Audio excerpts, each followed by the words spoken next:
Well, that's it. California is interested in Nigeria, but we need to have our own foundation, which is why the Georgia Tomei firm decided to share some of those efforts by the government to stabilize the business environment, the reforms and policy that should be consistent to attract investments. Let's stay more on this, on that building a sustainable business in the country and how to keep conversations like this going on, but taking them more than conversation is the more important thing, and bringing those FDIs into the country, I believe that's more important. So we'll be discussing, looking at the business-to-business model this morning with the convener and Chief Executive Officer of Primary Business Network, Mr. Bola Lawal. Mr. Lawal, good morning and welcome to the program. Good morning. Thank you very much for having me. Great. I believe you heard a bit of that report. Yes. So it's interesting that the biggest subnational in the world is interested in Nigeria. Yes. You know, even though you would say, okay, should it be the US? Should it be just California? But we know the state of California is really big enough, Yep. you know, and opportunities abound.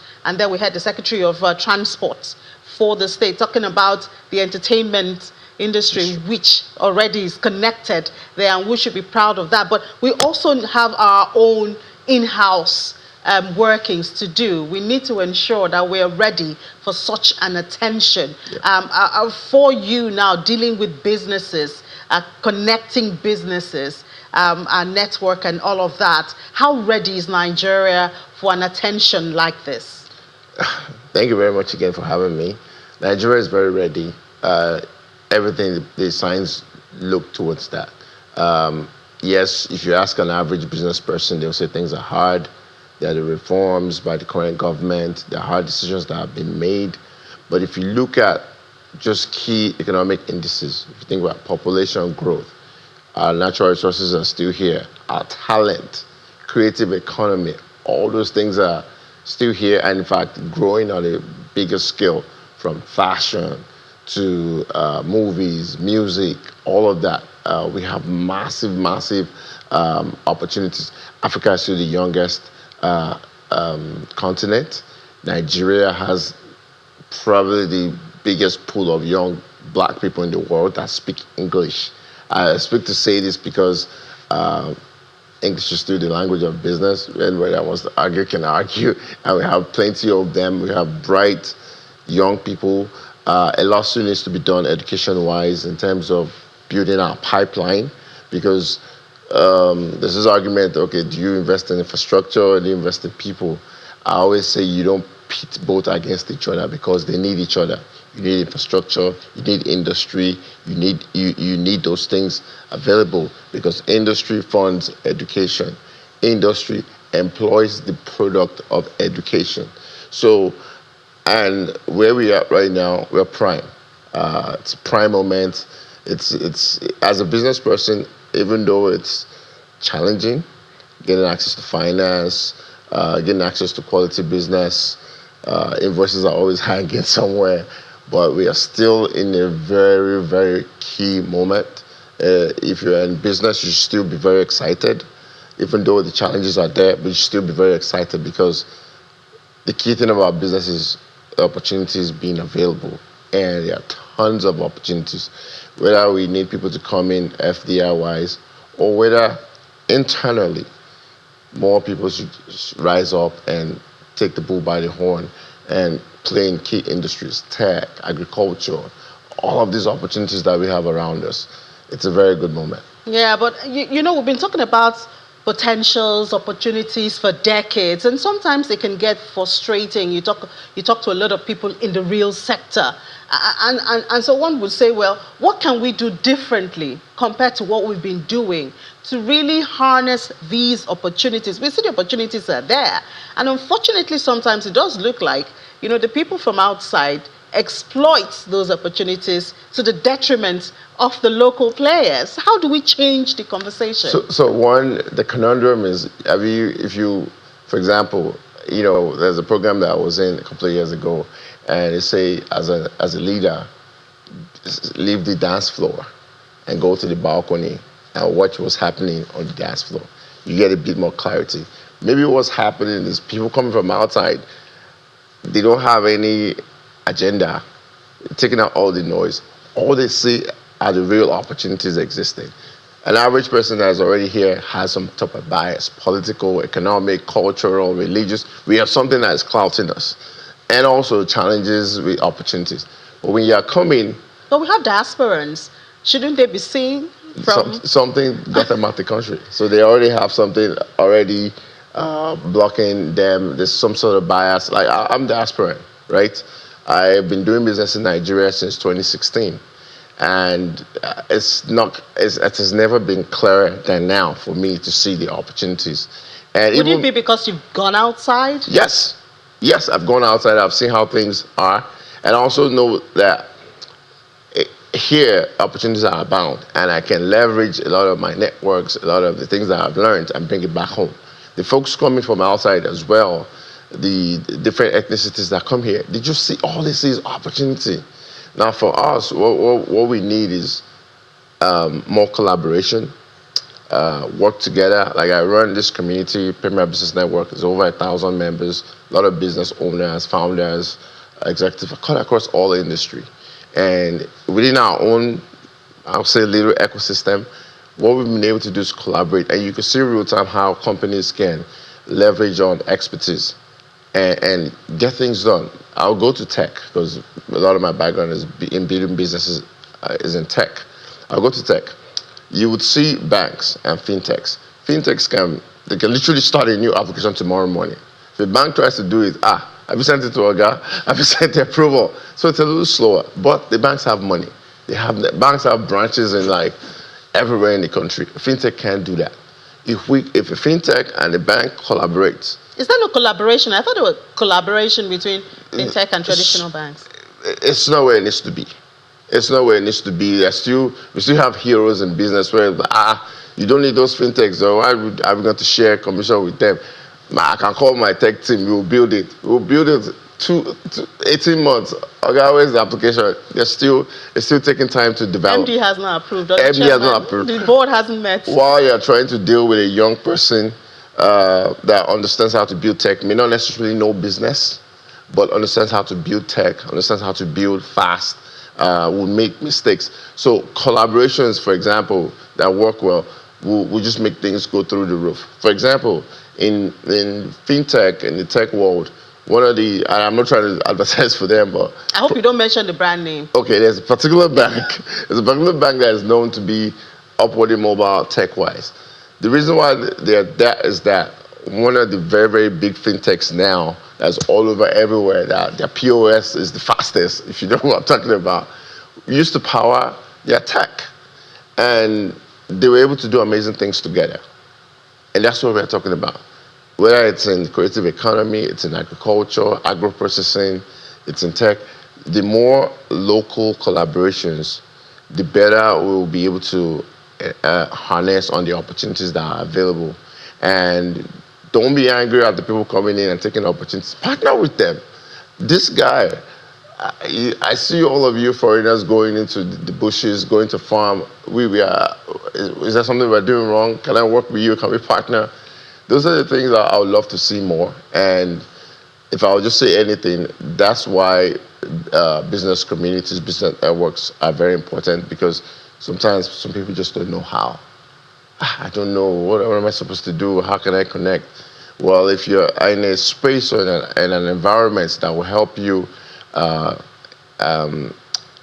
get that done, enhance that, then you are probably more than likely going to be more successful, because you are in a controlled environment that people will help you. But the opportunities are there. Let's collaborate. Let's work together. So I hear you give the example of, in the tech space and all of that.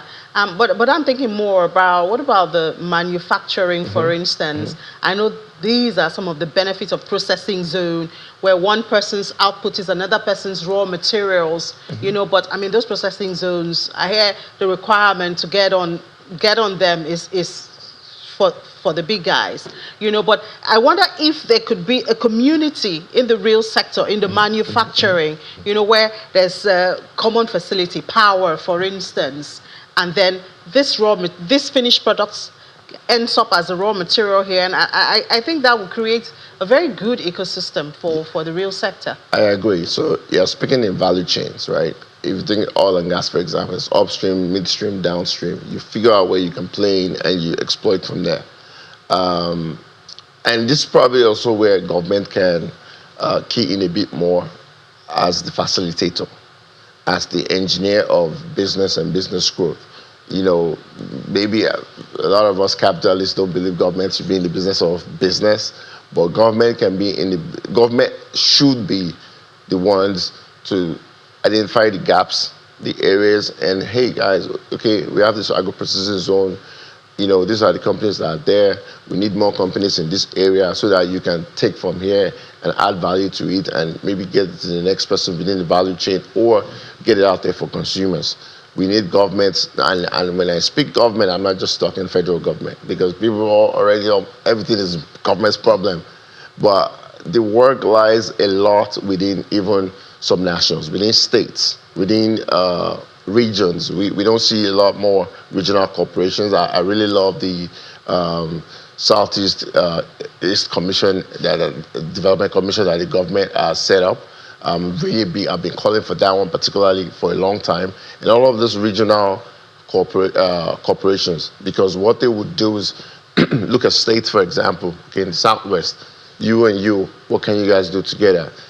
Do you need transportation that cuts across state lines? Do you need, so even some of these agro-processing zones, you saw Lagos State talk about the food program, and where Niger State said, we want to farm for Lagos, we want to feed Lagos. A lot of those things starts with government, and then private sector can come in, and private sector can work together because we eliminate waste. There's so much things get wasted because people are working in silos. A value chain, people are supposed to, it's a chain for a reason. People are supposed to work together. People are supposed to collaborate. And in manufacturing, you save money, there's less waste, and you make more money. Because in manufacturing, margins are typically small, unless you figure out your operational excellence, you've optimized your operations, then maybe you can increase your margins. But if you work together, if you have people within a value chain that you can fight off of, take things off of. So, okay, you produce this, I'll add value to it, I'm selling it, you make more money together. So we need more of that. We are just not in a very collaborative culture. That's the reason why there's I better pass my neighbor, right? So always in competition. We're always in competition, and you know there are maxims like the sky is big for everyone. Some people don't agree with that because sometimes the sky may not be as big for everyone. But the thing is, work together so you can make more money, so you can spend less and optimize profits. People need to work together. So you interact with a lot of businesses, and I want to ask about the sentiment, you know, of their past my neighbor and all of that. Mm-hmm. Perhaps the message is not being preached clear enough, mm-hmm. because I believe if a business says that there are opportunities to make more money, you can let down your ego and collaborate with the next business, you know. Perhaps it's the issue of preaching the message more to know that there's the need for collaboration between businesses, mm-hmm. you know, to make this work and for everybody to eat a bigger plate of meal or something. Well, first of all, if everything worked perfectly, then business consultants would be out of business, right? So, and maybe there won't be a need for a community. I think the key thing is, again, with our mindset, our conditioning as a people. You just think that everyone is out there for you, and you can't blame some people for feeling that way because there's, you know, fraud, deception. You know, you promised A. We are in an environment people will overpromise and underdeliver. What we can do, again, by sharing knowledge, and that's the reason why business communities are very key because, for example, ours, you engage every day. We have WhatsApp community, we have programs, we have platforms, we have physical events, we have virtual events. We are constantly talking to each other every day. Imagine someone you communicate with every day. There's a particular topic. Now, let's say we want to discuss inflation. We all discuss it. We want to discuss manufacturing, or we want to discuss agro-processing. We're all discussing it. And you're saying, okay, I can learn from this person. You're getting more of a warm feeling with discussing and engaging with the person, there's a good chance that if a business opportunity comes around, you trust the person more. You'll be more receptive to do the business with them. And I think that's why we need more of it. You see Chamber of Commerce's, Lagos Chamber of Commerce and some of the other Chamber of Commerces, they're very important. Business networks, communities, social spaces are very important because what they do is help break down that barrier, because an average person knows how much, first of all, cost of capital is high. You know how much you can source money from banks. You know what you have to go through to get to where you've gotten to now. So you're a bit apprehensive to just jump into anything. But the more we demystify these things, the more we break down the barriers and show businesses the reason to work together, to collaborate, the better things will move, and things will move a bit faster. All right, thank you so much. We hope there'll be more collaboration between businesses and more trust. I think that's at the root of it. Trust. Trust is very key, yes. Yeah, Mr. Bola Lawal, convener and chief executive officer of Premier Business Network. Thank you for your time and the tips. Thank you very much. Thank you. Let's take a break now. When we come back, we go global here on Business Morning. Please stay with us.